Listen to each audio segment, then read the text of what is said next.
Olá, sejam muito bem-vindos ao Narrativas Antagonista, fato do dia. Lula bota Haddad em saia justa. Justo hoje, que é o dia em que os petistas todos, inclusive o presidente Lula, estão comemorando nas redes 1 ano da eleição dele. Para a gente não cair nesse furdunço, nessa brigaiada que não chega em lugar nenhum, nessas narrativas políticas, a gente faz o quê? Todos os dias, um exercício para a nossa mente. Primeiro eu trago para vocês os fatos, só os fatos.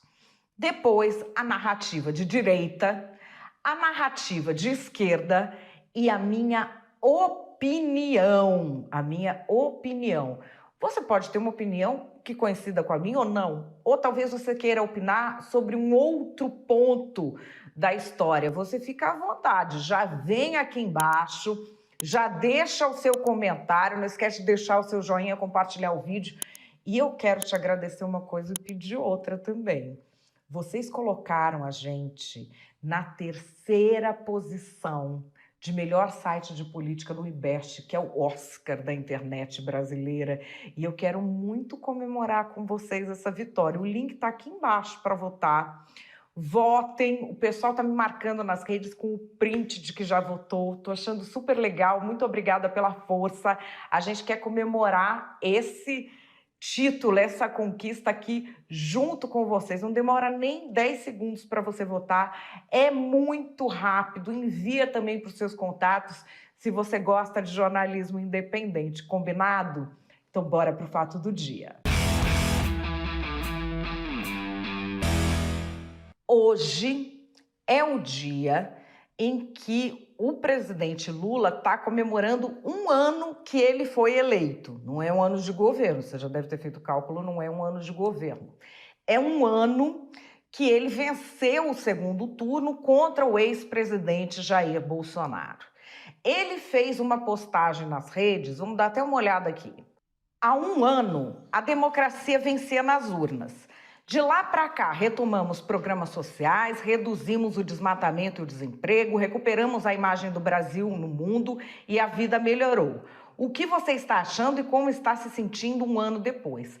Essa foi a postagem que o pessoal da comunicação da Presidência da República fez, uma postagem amistosa, protocolar. Só que o clima desse dia, ele vem se arrastando desde a última sexta-feira, no café do presidente Lula com os jornalistas. Na última sexta-feira, o presidente Lula disse que não será cumprida a meta de déficit fiscal do ano que vem, 2024. Vamos dar uma olhada no que ele falou. Tudo que a gente puder fazer para cumprir a meta fiscal, a gente vai cumprir. O que eu posso te dizer é que ela não precisa ser 0. O país não precisa disso. Eu não vou estabelecer uma meta fiscal que me obrigue a começar o ano fazendo corte de bilhões nas obras que são prioritárias para esse país. Sabe? Então eu acho que muitas vezes o mercado é ganancioso demais e fica cobrando uma meta que ele sabe que não vai ser cumprida. Sabe? Então, eu sei da disposição do Haddad, sei da vontade do Haddad, sei da minha disposição. Sabe? Quero dizer para vocês que nós dificilmente chegaremos à meta 0. Até porque eu não quero fazer corte de investimento em obras. E se o Brasil tiver um déficit de 0,5%, o que é? De 0,25%, o que é? Nada. Absolutamente nada. Então, nós vamos tomar a decisão correta e nós vamos fazer aquilo que vai ser melhor para o Brasil. Que meta que é essa? Quem é que coloca essa meta?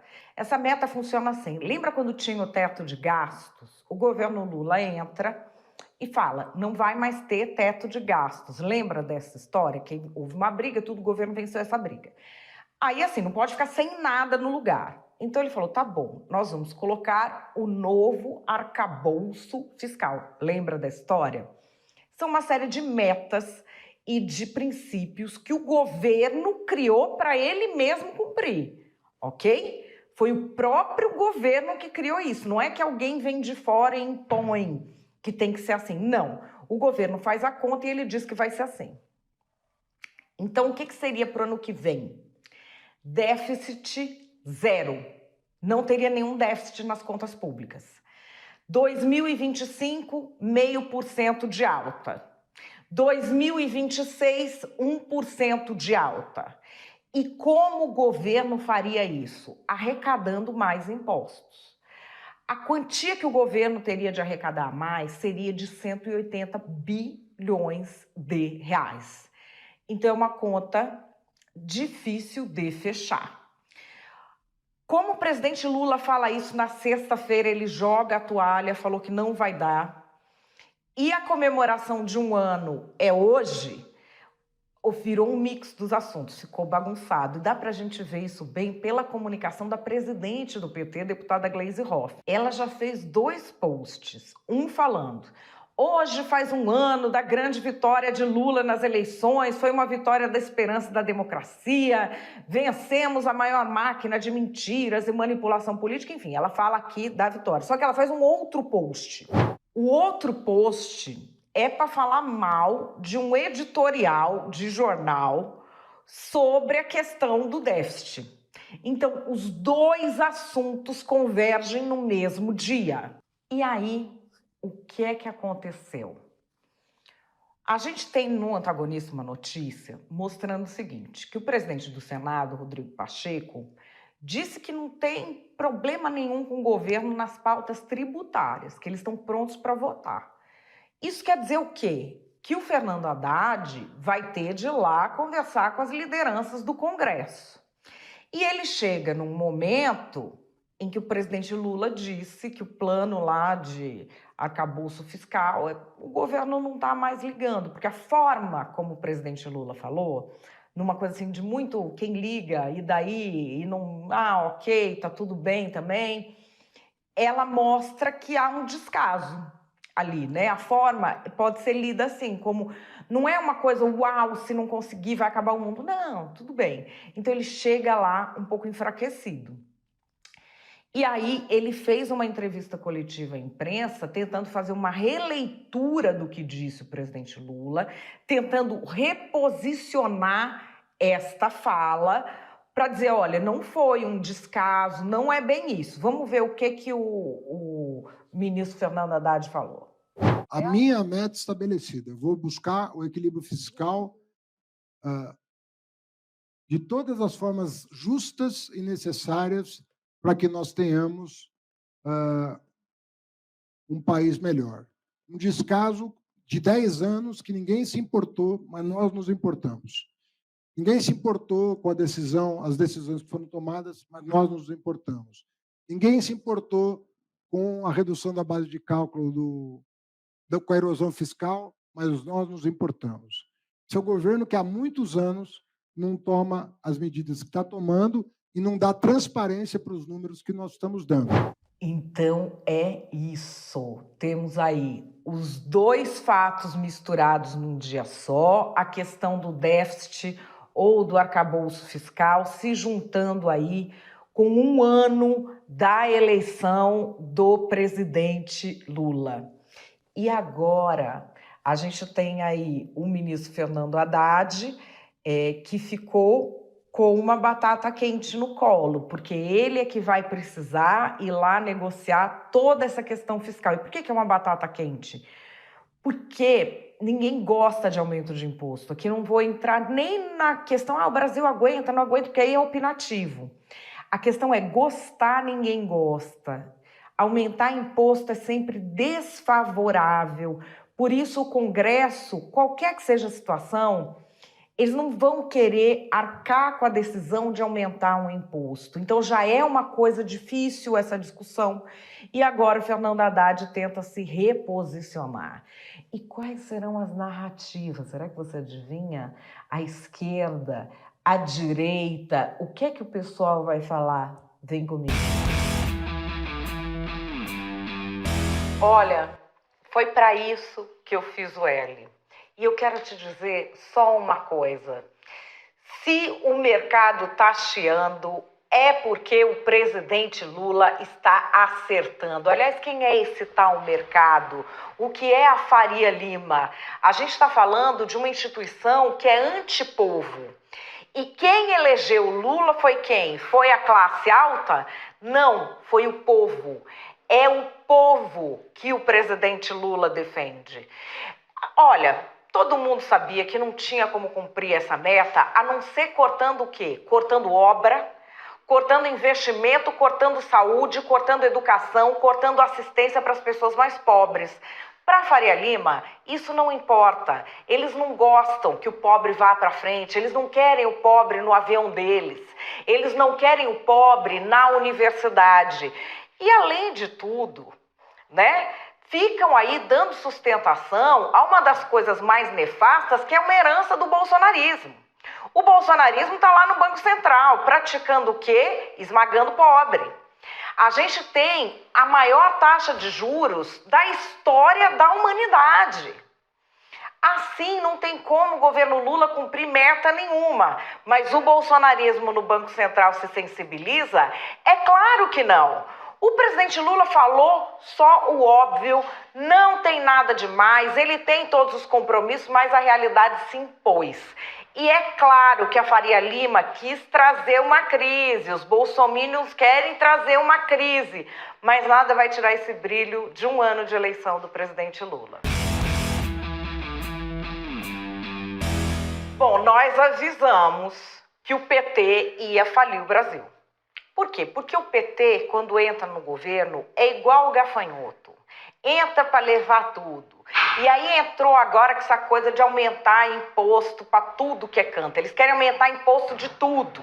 Aí começa a aumentar imposto, vem lá a Janja Catal da fake news. Não, que não vai aumentar o imposto, no fim aumenta. O pessoal caiu numa conversa de que ia ter mais picanha e acabou com mais imposto em tudo que é compra pequena que o pobre faz. Para o pobre aprender muito bem qual é a conversa do PT quando o PT quer se eleger. Quando eles chegam lá, é só descontrole, é só inchaço da máquina pública, é só roubalheira, e é isso que a gente está vendo agora. Mas enfim, né, gente? Não adiantou avisar que o PT ia falir o Brasil, que o PT ia ser prejudicial justamente para as pessoas mais pobres. Por quê? Porque o Bolsonaro fala palavrão. Ai, o Bolsonaro é isso, o Bolsonaro é aquilo. Aquele povo limpinho, sabe? Aquela coisa, ai, eu quero ser limpinho, eu quero gente educadinha. Ai, o Bolsonaro é muito não sei o quê. Então aí, né? Votaram no cara querendo mais democracia, isso aqui tá virando uma Venezuela. Votando no cara querendo mais picanha e ganharam mais imposto. Tá aí, um ano dessa bela decisão de vocês. Faz o L agora.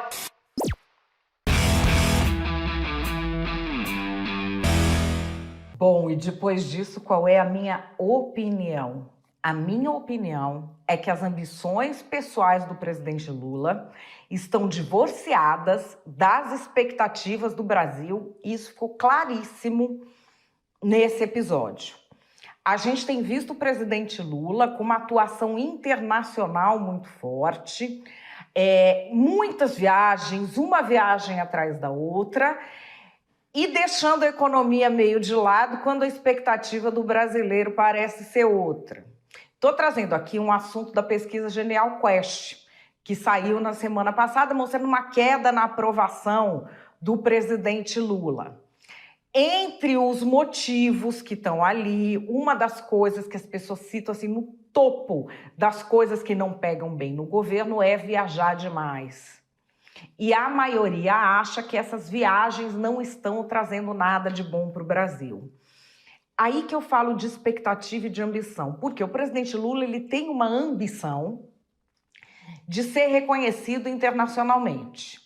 Ele tem uma ambição, dizem, até de ter um prêmio Nobel da Paz, alguma coisa do tipo, um reconhecimento internacional. Essa é uma ambição dele que fica muito clara. Porque a cada história que surge internacional, ele já vem com posicionamento, ele já vem querendo colocar o Brasil como protagonista e ele próprio como protagonista da história. Só que a expectativa do brasileiro é outra. Nessa pesquisa, por que mostra também que acha que está viajando demais e que isso, que aquilo? Porque é a economia batendo. É a economia batendo. Vou chegar lá, tudo sempre está por trás da economia. Não sei se vocês se lembram, no governo Dilma, a gente tinha uma série de denúncias de corrupção, disso, daquilo tinha. Mas o que começou a pegar e o que derrubou o PT do poder foi quando a economia bateu na porta e bateu forte no bolso do brasileiro. Aí é que o brasileiro perde a cabeça. O presidente Lula foi eleito com uma expectativa do Lula 1. Tanto que ele está trazendo todos os programas dele de volta, disso, de aquilo. Só que no Lula 1, a gente estava numa situação econômica internacional muito favorável para o Brasil. Agora, a gente tem duas coisas diferentes. A expectativa internacional é ruim. Nós temos duas guerras que prometem ser longas em andamento, que a gente não sabe nem... Vai que esse povo todo junto uma guerra na outra vira uma terceira guerra. É uma expectativa internacional de muito medo, de muita apreensão. No âmbito nacional, o presidente Lula está numa situação completamente diferente. Primeiro porque ele não é mais uma unanimidade. Ele não é mais um grande vencedor. Ele foi eleito por uma unha. E contra o Bolsonaro. Foi eleito por uma unha. A outra coisa é que os poderes da Câmara dos Deputados, do Senado, se agigantaram nesses últimos 20 anos. Eles têm muito mais poder hoje do que eles tinham na época do presidencialismo de 20 anos atrás do Lula. Isso foi pouco a pouco crescendo. Então, veja, ele tem um cenário todo desfavorável. E a gente não vê nenhum programa de austeridade, nenhum programa de corte de impostos, nenhum programa de diminuição da máquina pública, muito pelo contrário. Nessa história toda, o que tem sido sacrificado é a economia. E as pessoas não estão com essa sensação que o Lula quer passar de que a economia melhorou. As pesquisas todas têm mostrado. As pessoas não estão com a sensação de que estão com mais dinheiro, até porque não estão, é número. As pessoas estão comprando menos coisas, a alimentação subiu. Essa história de taxação das pequenas compras que o pessoal fazia em site no exterior pegou muito mal. E isso contrasta com o quê? Com um presidente que vive no luxo na viagem para o exterior. Viagem para o exterior, ela, vamos dizer, você pode alegar que é um trabalho, mas ela é um fetiche para o brasileiro. O sonho de muitos brasileiros é ter a condição de um dia viajar para o exterior. Todo mundo tem alguém na família que demorou anos, às vezes só, já quase na velhice, foi realizar o seu sonho de fazer uma viagem para outro país. Então a gente tem o seguinte, a nossa economia não melhora aqui, o presidente Lula está de olho em viajar e essas duas coisas estão divorciadas. E aí, cereja do bolo, vai ele lá e toma partido. Tem uma briga entre dois ministros rolando aí nos bastidores. Um é o Fernando Haddad, que quer ir com essa história do arcabouço fiscal, ele quer fazer alguma regra, alguma medida, ele quer se viabilizar também. E o outro é o Rui Costa, que é o ministro-chefe da Casa Civil, que claro que ele também quer se viabilizar, mas eles veem o futuro do PT de formas diferentes. O Haddad vê que focando nessa questão da economia vai adiante, e o Rui Costa acha que não, que o que a gente tem que entregar é obra, o que a gente tem que entregar é coisa que atenda a população agora e a economia vem depois. Na briga entre os dois, o Lula falou claramente na sexta-feira quem é que ele escolheu, qual é a visão de mundo dele. Se esquecendo, talvez, que o vento que a Dilma plantou de más escolhas econômicas acabou sendo uma tempestade que ela e o PT colheram ali em seguida. A grande questão é, o presidente Lula está nesse mandato tentando viabilizar o futuro do PT ou os próprios sonhos de um reconhecimento internacional? Nós ainda não sabemos, só sabemos que para essa coisa de austeridade econômica não tem meta nenhuma.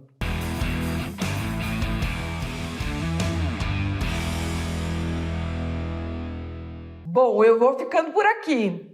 E eu quero saber a sua opinião. Já vai deixando aqui embaixo para mim. Não sei se você concorda comigo. Se você discorda, aproveita que aqui embaixo também tem o link da minha coluna no Antagonista e o link para você votar na gente no IBEST como o melhor site de política do Brasil. Eu quero muito comemorar esse prêmio com você que gosta de jornalismo independente. Não esquece de deixar sua curtida, de compartilhar o Narrativas Antagonista com quem você gosta e me diz que assunto você quer ver aqui no Narrativas. Eu quero trazer esses assuntos que você quer debater, as narrativas que você quer conhecer, eu quero trazer aqui para vocês no canal do Antagonista, combinado? Beijo e até às 5 da tarde de amanhã.